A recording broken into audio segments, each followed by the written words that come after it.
नमस्कार, मी योगेश. सध्या आपण आहोत हातकणंगले तहसील कार्यालयाजवळ आणि आपल्यासोबत आहेत वंचित बहुजन आघाडीचे जिल्हाध्यक्ष जनार्दन गायकवाड सर.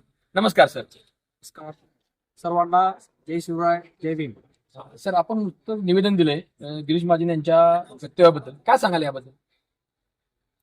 विश्वरत्न डॉक्टर बाबासाहेब आंबेडकर यांनी या देशाला संविधान दिलं आणि त्यातूनच काल 26 जानेवारी हा प्रजासत्ताक दिन साजरा झाला आणि नाशिक जिल्ह्याचे पालकमंत्री गिरीश महाजन साहेब यांनी काल अनावधानानं म्हणा किंवा जाणून बुजून काल विश्वरत्न डॉक्टर बाबासाहेब आंबेडकरांचं नाव घेण्यास टाळलं आणि म्हणून त्यांचा मी निषेध करतो, त्यांचा धिक्कार करतो. आमचे पक्षाचे सर्वेसर्वा श्रद्धेय बाळासाहेब तथा प्रकाश आंबेडकर साहेब यांनी त्या गोष्टीची गांभीर्याने दखल घेतलेली आहे. ते प्रशासकीय कोर्टाची जी न्यायालयीन लढाई आहे ते लढत आहेत आणि आज वंचित बहुजन आघाडी कोल्हापूर जिल्हा अध्यक्ष जनार्दन गायकवाड म्हणून मी सर्व जनतेला आवाहन करतो की अजून सर्व मागासवर्गीय जनता बहुजन समाजाने एकत्र येऊन ह्या घटनेचा निषेध नोंदवा अशी मी सर्वांना विनंती करतो. सर, वंचित बहुजन आघाडी यांचं नेमकं आता सध्याची जिल्हा परिषद पंचायत समितीचं निवडणूक धुमाळ चालू आहे. नेमकी काय आहे भूमिका, पाठिंबा कोणाला आणि कशा प्रकारे लढणार आहे या ठिकाणी? मी या ठिकाणी सांगू इच्छितो, वंचित बहुजन आघाडी हा एवढा मोठा राजकीय पक्ष असताना या येथील प्रस्थापित पक्षांनी वंचित बहुजन आघाडीला संपूर्ण कोल्हापूर जिल्ह्यामध्ये युती आघाडीमध्ये कुठेही स्थान दिलेलं नाही. वंचित बहुजन आघाडी हे स्वतःच्या ह्याच्यावरती ताकदीवरती संपूर्ण जिल्ह्यामध्ये 41 आम्ही उमेदवार उभा केलेले आहेत आणि संपूर्ण जिल्ह्यामधून पूर्ण ताकदीनं आम्ही स्वतः ही इलेक्शन लढत आहोत. आमची युती आघाडी कुठेही झाली नाही.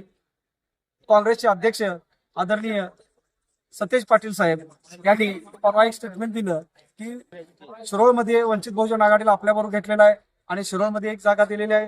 त्याच पद्धतीने हातकणंगलेमध्ये सुद्धा त्यांनी आम्हाला बरोबर घेतलेलं असं सांगितलेलं होतं. तरी परंतु ते असे का बोलतात किंवा असे का स्टेटमेंट करतात हे मला माहित नाही, कारण मी कोल्हापूर जिल्ह्याचा वंचित बहुजन आघाडीचा जिल्हाध्यक्ष आहे आणि जिल्हाध्यक्षालाच माहिती नाही की कुठं त्यांनी जागा दिली किंवा काय नाही. तर हे धातांत खोटं आहे. वंचित बहुजन आघाडी ही कोल्हापूर जिल्ह्यामध्ये स्वतंत्र ताकदीने लढत आहे.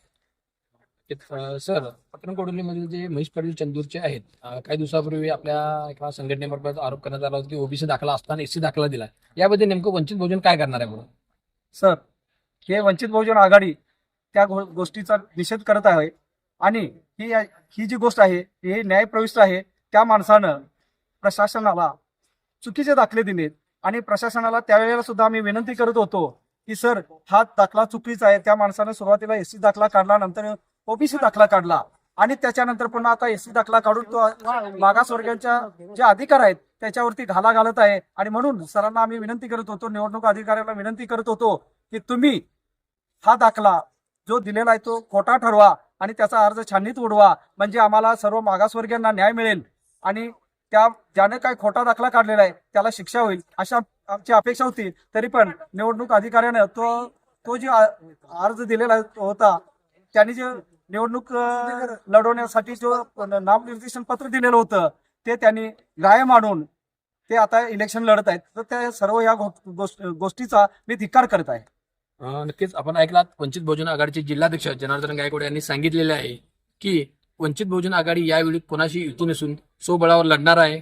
तर जे काही चंदूरमधील प्रकरण आहे महेश पाटील यांचं कास्ट सर्टिफिकेट संदर्भात, त्या संदर्भात न्यायप्रविष्ट असून त्या धिक्कार करत आहेत. तसेच गिरीश महाजन यांनी केलेल्या वक्तव्याबद्दल देखील यांनी निषेध व्यक्त केलाय. धन्यवाद सर.